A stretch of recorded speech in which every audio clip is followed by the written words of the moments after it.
남풍이 순하게 불매 그들이 뜻을 이룬 줄 알고 닻을 감아 그레데 해변을 끼고 항해하더니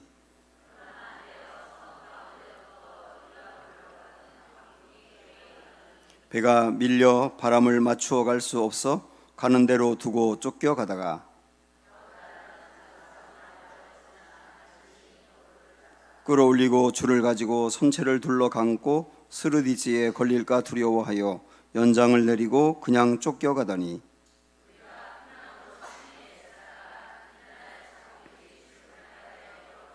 사흘째 되는 날에 배의 기구를 그들의 손으로 내버리니라.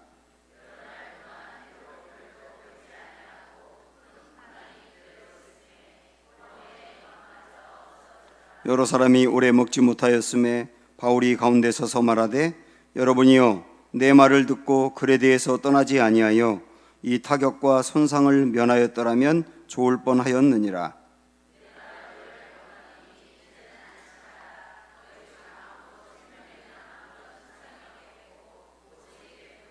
내가 속한 바 곧 내가 섬기는 하나님의 사자가 어젯밤에 내 곁에 서서 말하되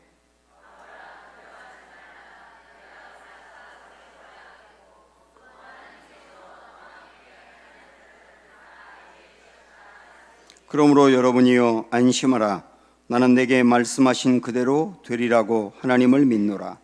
그런즉 우리가 반드시 한 섬에 걸리리라 하더라. 아멘. 네, 둘러보시면서 인사할까요? 사랑합니다. 축복합니다. 멀리 계신 분은 눈으로 인사하세요. 사랑합니다. 축복합니다.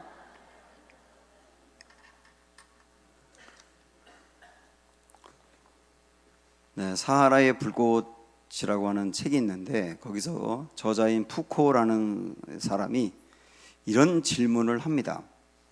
하나님을 믿는 사람에게 가장 어려운 것이 무엇인가? 이런 질문을 한 다음에 스스로 대답을 해요. 하나님을 믿는 사람에게 가장 어려운 거 여러분 뭡니까? 네? 하나님을 믿는 사람에게 가장 어려운 거 뭐예요? 이분은 이렇게 얘기했어요. 하나님을 믿는 사람에게 가장 어려운 것은 하나님을 믿는 것이다. 이게 무슨 말이냐면 나는 하나님을 믿는다 그렇게 이야기를 하고 실제 또 믿지만 결정적인 상황이 되면 하나님을 안 믿는 사람이 그렇게 많다는 거예요. 하나님을 안 믿는다고 하는 말은 하나님을 기다리지 못한다, 하나님을 의지하지 못한다 그런 얘기겠죠. 우리 평소에 내가 하나님 믿지요, 당연히 믿지요 이렇게 말하고 고백을 하지만 그러나 내 인생에 특별히 광풍 같은 그 풍랑을 만나게 되면 그때 그 사람의 본색이 다 드러납니다. 진짜 믿는지 실제 믿는 게 아니었는지 드러나거든요. 오늘 우리는 그런 사람을 보게 되는데 로마로 이제 이 바울이 죄인의 신분으로 호송이 됩니다. 이제 가이사 앞에서 재판을 받아야 되거든요. 근데 배를 타고 지중해를 이렇게 넘어서 가야 되기 때문에 굉장히 긴 시간을 항해해야 됩니다. 그 배에는 276명의 사람이 타고 있어요. 그런데 한참 가는 중에 어마어마한 광풍을 만나게 되거든요. 이 광풍이 유라굴로라고 하는 겁니다. 여러분의 인생에도 우리 인생에도 이런 유라굴로 같은 광풍을 만날 때가 있어요. 예기치 않았는데 너무나 큰 풍랑이 나를 찾아오는 거죠. 이 배 안에 있던 사람들은 선원들부터 비롯해가지고 온갖 방법으로 이 풍랑과 싸워서 이겨내기 위해서 애를 쓰지만 자기들의 힘으로 어떻게 할 수가 없습니다. 우리도 인생의 광풍을 만났는데 내 경험을 의지하고 그 다음에 사람들의 도움을 받고 그 다음에 온갖 방법으로 애를 쓰고 힘써도 이겨내기 어려운 광풍이 있잖아요. 이 사람들은 결국은 견디다 못해서 한 명 한 명 나자빠지기 시작하더니 나중에는 오늘 얘기 말씀해 보니까 살 소망을 잃어버렸대요. 우린 틀렸다, 살기는 완전 틀렸다라고 살 희망마저 잃어버렸다는 겁니다. 어떤 분들은 인생의 광풍을 만나서 정말 이겨내기 위해서 힘쓰고 애쓰다가 아무리 애써도 안 되게 되면 나중에는 다 주저앉아 내려놓고 틀렸나 보다 하기도 하거든요. 그래서 이 본문의 이야기는 풍랑을 만난 어쩌면 우리의 이야기인지도 몰라요. 여기서 정말 중요한 게 신앙이거든요. 신앙. 이 상황에서, 이 인생의 유라굴로 같은 광풍을 만났을 때 이 상황에서 진짜 신앙이 드러난다고 했지 않습니까?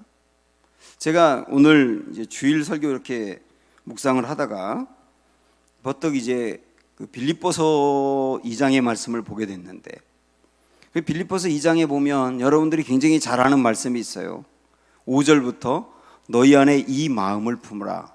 곧 그리스도 예수의 마음이니. 그는 원래 하나님과 동등된 분이었는데 동등됨을 취할 것으로 여기지 않고 인간 땅으로 인간의 몸을 입고 내려오고 이 땅에서 종처럼 살고 그러다가 하나님께 복종했는데 어느 정도까지 복종했냐면 십자가에서 복종했다. 이 말씀이거든요. 이 말씀은 신학적으로 보면 기독론의 핵심이에요. 기독론이라고 하는 말은 예수 그리스도가 누구냐, 그리고 예수님이 무슨 일을 하셨느냐 하는 것의 핵심이 이 본문에 다 나와 있거든요. 예수님은 본래 하나님이다. 근데 그분이 성육신 하셔서 인간이 되셨다. 그리고 십자가에서 우리의 죄를 대속하셨다 하는 이 구원과 이 성경에 있는 매우 중요한 교리의 핵심이 이 본문에 있어요. 그래서 저는 이 본문을 굉장히 좋아하고 이 본문으로 설교를 여러 번 했는데 오늘 퍼뜩 저에게 하나님이 주시는 깨달음이 뭐였느냐면, 그 너희 안에 이 마음을 품으라 하고 예수 그리스도가 어떤 분인지를 이야기하는데 왜 그 말씀을 주셨는지 배경을 보게 되더라고요. 그래서 왜 주셨느냐면 빌립보 교회 안에 있는 어떤 그 사람과의 관계 문제로 인해서 거기서 다툼이 있었고, 그래서 서로 섬기지 아니하는 그런 문제를 놓고 이 본문을 꺼낸 건데요. 그래서 그 앞에 5절부터 너희 안에 이 마음을 품으라 하는 말씀이 나오지만 3절 4절 보면 이렇게 말씀합니다. 아무 일에든지 다툼이나 허영으로 하지 말고 오직 겸손한 마음으로 각각 자기보다 남을 낮게 여기고 각각 자기 일을 돌볼 뿐더러 또한 각각 다른 사람들의 일을 돌보아 나의 기쁨을 충만하게 하라. 나의 일만 돌보지 말고 다른 사람의 일을 돌봐라 라고 하는 말씀을 하기 위해서 너희 안에 이 마음을 품으라를 말씀하신 거예요. 그러니까 너희 안에 이 마음을 품으라 하고 예수님에 대해서 말씀하는 것은 매우 중요한 교리인데, 그런데 중요한 것은 교리를 아는 게 아니고 교리를 믿는 것만이 아니고 그 교리의 말씀을 살아내는 거더라고요. 너희 안에 이 마음을 품으라를 가지고 살아내는 것, 다툼이나 허영으로 하지 말고 나보다 남을 낮게 여기고 이렇게 하는 게 살아내는 거지 않습니까? 그러니까 신앙생활이라고 하는 것은 교리를 아는 차원이 아니고 교리를 믿는 것으로 끝나는 것도 아니고 그것을 알고 믿기 때문에 그 진리를 살아내는 게 신앙생활이더라고요. 그리고 빛과 영광은 살아낼 때 나타나는 거예요. 예수님이 어떤 분인지를 내가 알고 믿는 것으로 역사가 나타나는 것도 있지만 물론, 그러나 그걸 뛰어넘어서 그 말씀을 붙들고 관계 속에서 살아낼 때 거기에 그리스도의 충만한 역사가 나타난다는 말이죠. 이게 신앙 생활이구나 하는 걸 깨닫게 되더라고요.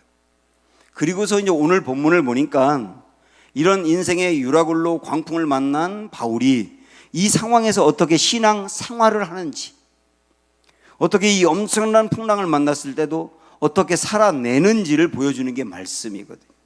그래서 우리 이야기입니다. 굉장히 중요한. 자, 그러면 바울은 이 풍랑 속에서 어떻게 살아내는지 볼까요? 22절부터 한 절 한 절 보도록 하겠습니다. 22절 다 같이. 내가 너희를 권하노니 이제는 안심하라.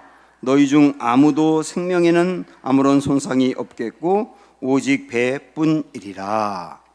바울은 그 배 안에서 풍랑을 만나가지고 구원의 살 소망까지 잃어버린 276명을 향하여 외치는 거예요. 안심하세요. 우리 중에 한 명도 죽지 않습니다. 배는 손상을 입겠지만 사람은 절대로 죽지 않습니다. 이렇게 276명 다 포기하고 있는 사람에게 앞에서 벌떡 일어나 이야기를 하는 겁니다, 바울이. 여기만 그런 게 아니고 뒤에 보면 14일쯤 이렇게 지나가지고 아직까지 풍랑이 멈추지 않으니까 이 사람들이 14일 동안을 먹질 못하고 포기하고 있었어요.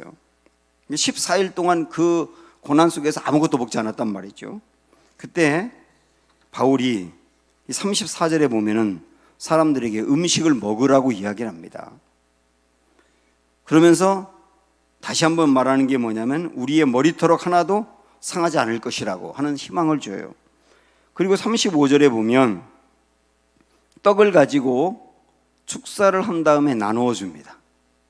그냥 먹을 걸 나눠줘도 되는데 이 축사를 하고 나눠준 것은 마치 성만찬을 연상하는 것처럼 그 배 안에서 멀미나서 사람들이 14일 동안 아무것도 먹지 못하고 구원의 소망마저 잃어버린 그 사람들 앞에서 성만찬을 하는 거예요. 나눠줘 먹게 합니다. 그러고 났더니 36절에서 사람들이 이 바울의 말을 따라서 14일 만에 음식을 먹습니다. 음식을 먹는다는 것은 소망을 찾기 시작한다는 뜻이에요. 지금 배 안에서 바울은 다 죽었다고 말하는데 이렇게 일어나서 사람들에게 소망을 주고 있어요. 그러면 바울은 두려움이 없는 거냐? 이 시간에 두려움이 바울에게는 없는 거냐? 다른 사람은 다 두려워하는데 바울만 두려움이 애초부터 없었던 거냐? 저는 그렇게 보지 않아요. 신앙이라고 하는 것은 두려워해야 될 상황에서도 전혀 두려워하지 않는 게 꼭 좋은 신앙이다 그렇게 볼 수 없습니다. 성도도 두려워할 수밖에 없는 상황에서는 두려움이 생겨요. 우리 그리스도인들에게는 어떤 이런 강박관념이 있는 것 같아요. 나는 두려워하면 신앙이 안 좋은 거야. 나는 슬퍼하면 하나님을 믿지 않는 거야. 그런 어떤 강박관념이 있어서 두려움이 생기는데도 두려워하지 않는 것처럼 하는 게 신앙이 좋은 것처럼, 정말 마음은 슬픈데 슬프지 않은 것처럼 하는 게 꼭 아주 훌륭한 믿음인 것처럼 생각하는 경향이 있단 말이에요. 그런데 성도도 두려울 때가 있고요, 성도도 슬퍼할 때가 있고요, 성도도 어떤 때는 일시적으로 좌절하고 주저앉을 때도 있고요, 성도도 도저히 참지 못하고 막 분노할 때도 있어요. 그런 게 없는 게 신앙이 아니라고요.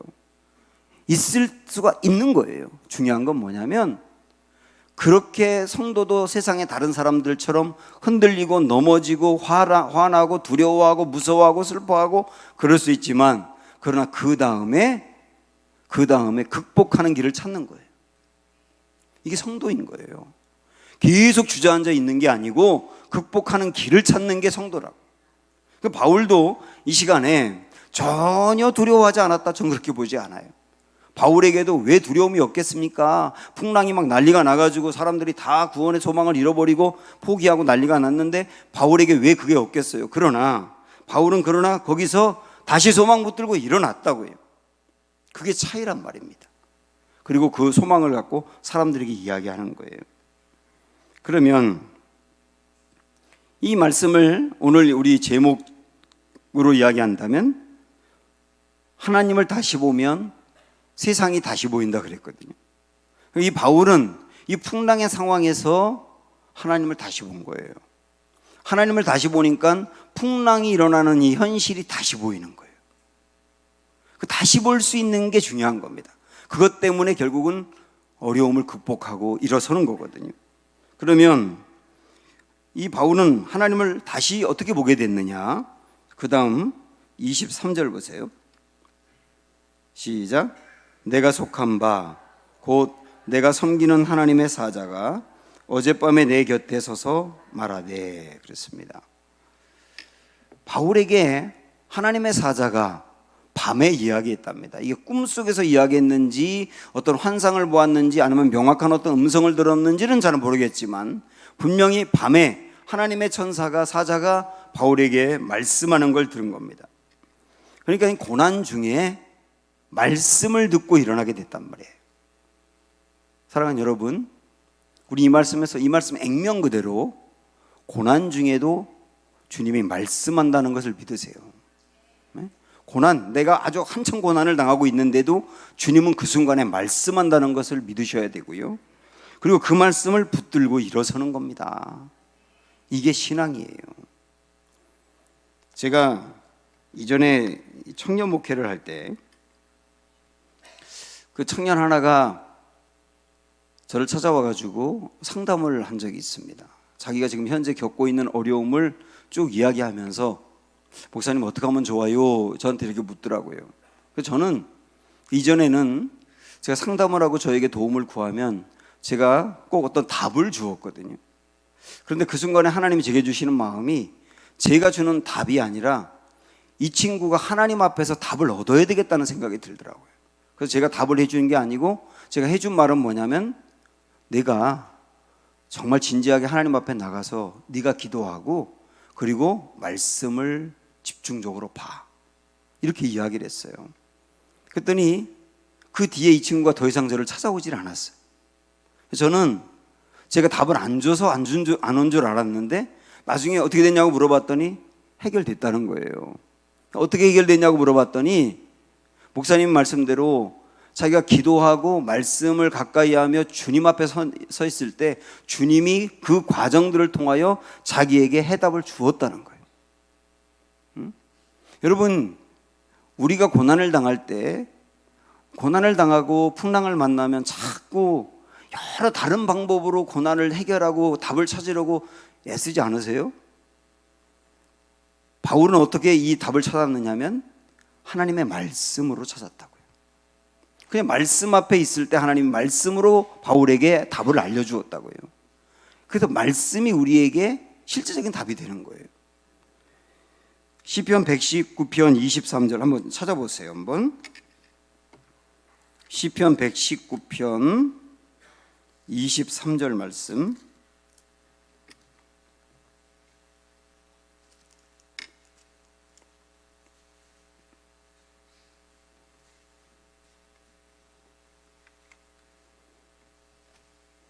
(891조)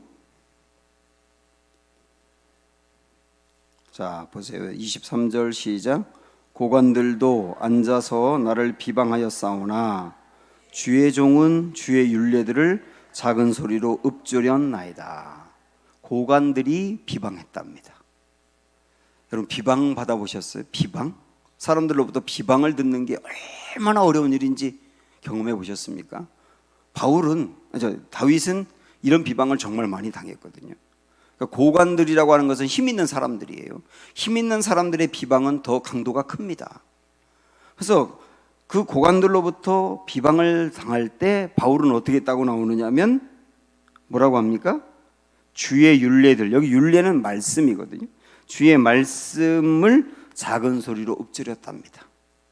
그러니까 이 비방을 듣는 상황에서 말씀 앞에 섰다는 뜻이에요.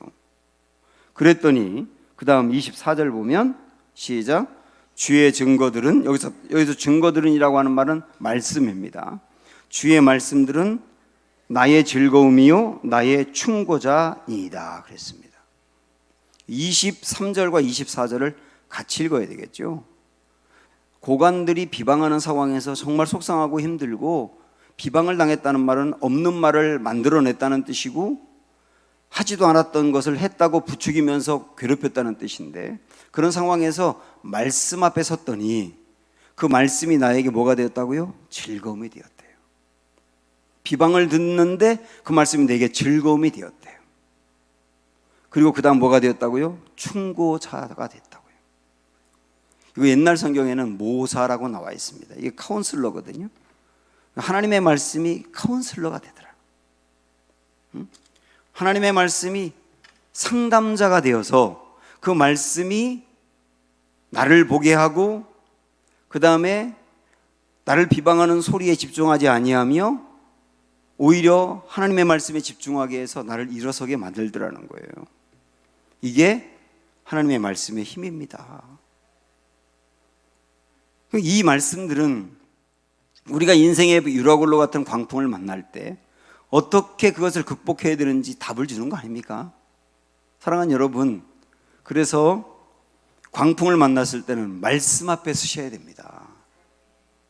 다른 데서 답을 찾거나 다른 데서 길을 얻으려고 하지 말고 말씀 앞에 진지하게 서서 작은 소리로 읊조렸다고 하는 것은 말씀에만 모든 관심과 초점을 두었다는 뜻이에요. 그때 저는 믿습니다. 말씀이 우리에게 상담자가 될 겁니다. 그렇게 극복하고 일어났다는 거 아닙니까? 바울은 그 엄청난 상황을 만났을 때 말씀을 듣고 나니까 그 말씀으로 상황을 보는 거예요. 말씀으로 상황을 보는 거라고. 이렇게 보면 어떨까 싶습니다. 망원경으로 이렇게 보면 그 보는 대상은 엄청 크게 보이죠. 실제보다도. 그런데 망원경을 싹 돌려서 이렇게 보면 실제보다 훨씬 작게 보입니다. 그러니까 바울은 그 상황을 바라볼 때 망원경으로 본 게 아니고, 그러니까 확대경으로 본 게 아니고 망원경을 돌려서 반대로 본 거예요. 그러니까 하나님의 말씀은 확대되어 크게 다가오는 것이고 상황은 오히려 작게 보이는 것입니다. 이게 하나님의 말씀 앞에 섰을 때 주님이 부어주신 은혜라고요. 그러면 그 다음에 하나님이 어떤 말씀으로 바울에게 힘을 주었는가? 그 다음에 24절 보시면 나옵니다. 이런 말씀을 주신 겁니다. 오늘 본문으로 다시 가셔서, 자, 시작. 바울아, 두려워하지 말라. 내가 가이사 앞에 서야 하겠고 또 하나님께서 너와 함께 항해하는 자를 다 내게 주셨다 하였으니. 이게 하나님이 주셨던 구체적인 말씀의 내용입니다. 세 가지 말씀을 하신 거예요. 첫째는 두려워하지 말라. 두려워하지 말라라고 하는 것은 바울도 두려워했다는 뜻 아닙니까? 두려워하고 있는 바울에게 두려워하지 말라 이렇게 말씀했어요.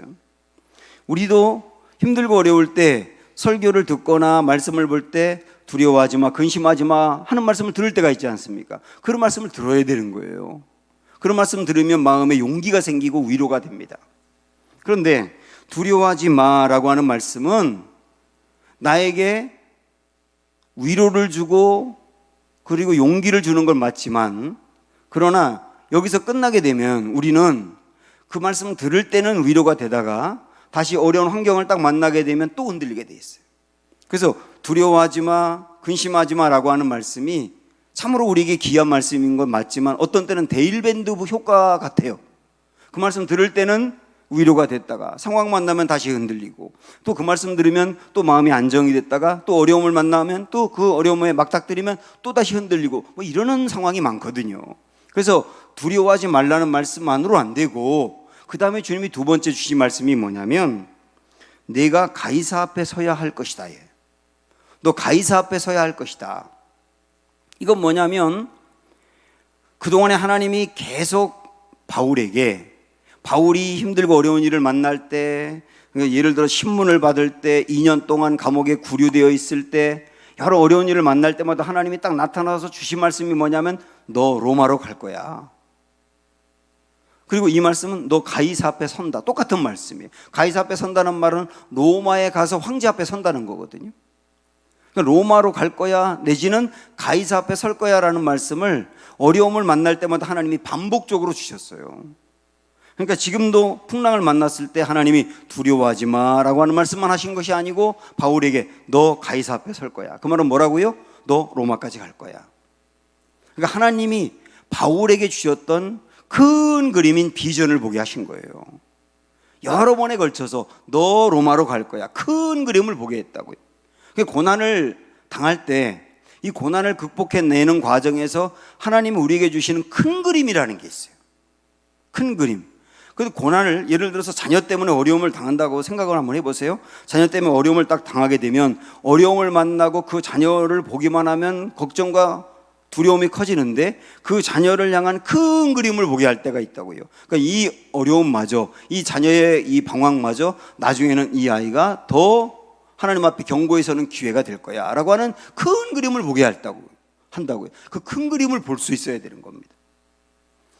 그렇게 두 번째 하나님 말씀을 주신 거예요. 그리고 그 다음에 세 번째는 그 24절 끝에 보면 뭐라고 말씀했냐면 하나님께서 너와 함께 항해하는 자를 내게 주셨다 그랬어요.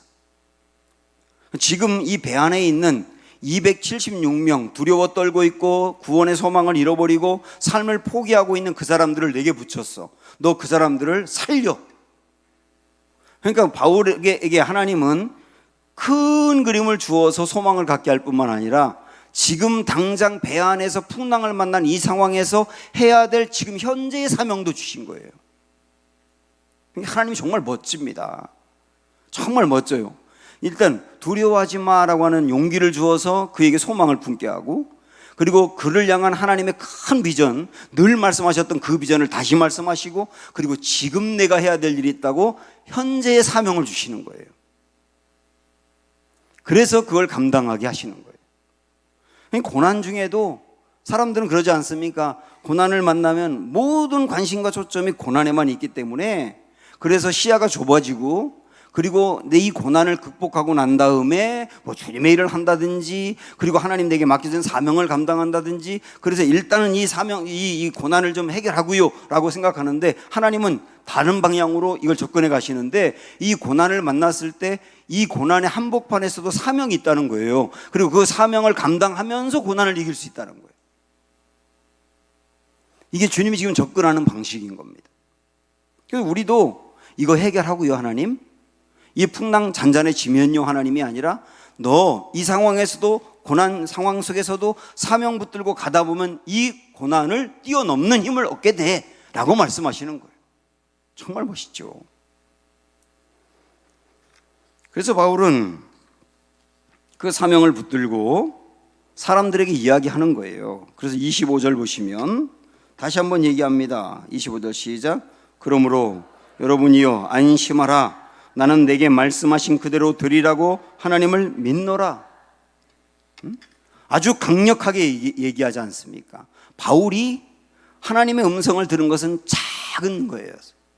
꿈속에서 말씀하셨는지, 환상 중에 말씀하셨는지, 아니면 어떤 깨달음이 왔는지 모르겠지만 하나님이 작게 말씀하셨지만, 그러나 바울은 이것을 딱 마음으로 받은 다음에 사람들에게 큰 소리로 말하는 거예요. 하나님이 그렇게 한다고 난 믿는다. 말씀하신 대로 되리라고 믿는다. 그러면서 마지막에 26절 끝에서 그러잖아요.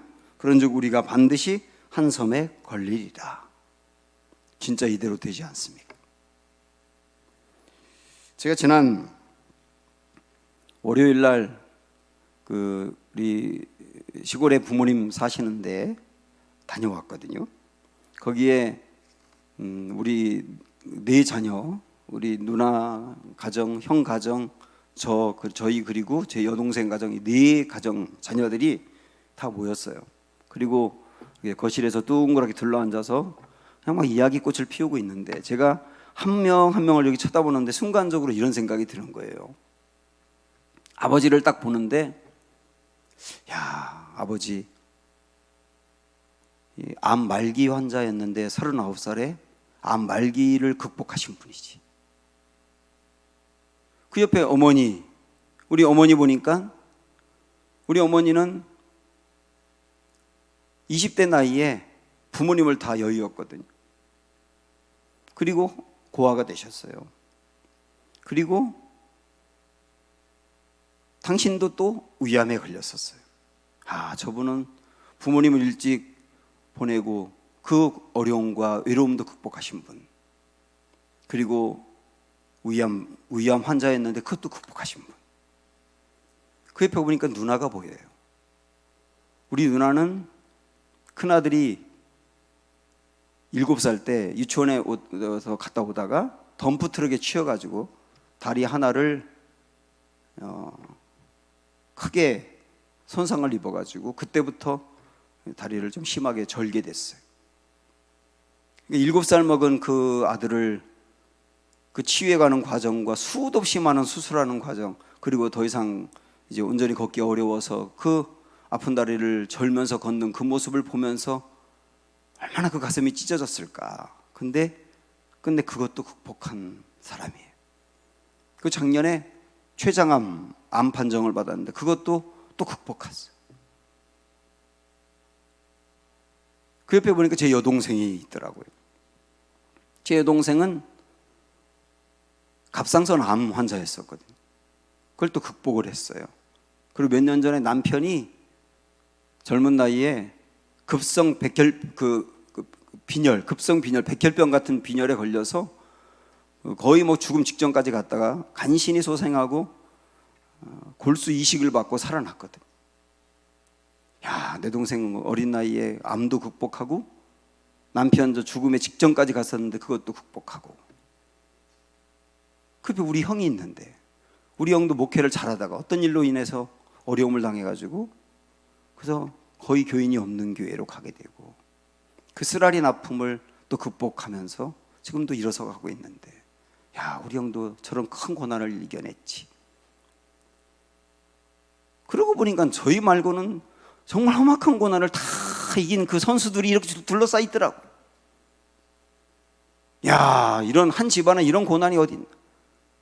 우리 아버지는 어릴 적부터 예수님 믿고 우리 집안 그 마을에서 교인들 50명 이상을 전도했고 누가 봐도 복 받고 아무 일이 없고 어려움 없고 살아야 될 가정인데 세상에 이렇게 환자들이 많고 이런 고난을 많이 당한 가정이 또 있을까 싶을 정도로, 한편으로 생각하면 이게 뭐야 하나님, 도대체 우리 집안은 이렇게 하시면 안 되는데 라고 하는 생각이 들지만 그걸 다 이겨내신 분들이.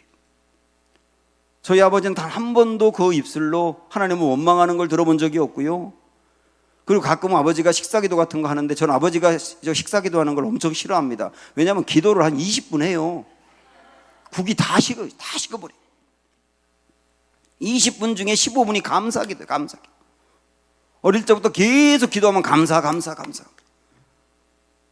이렇게 고난을 이겨내신 분입니다.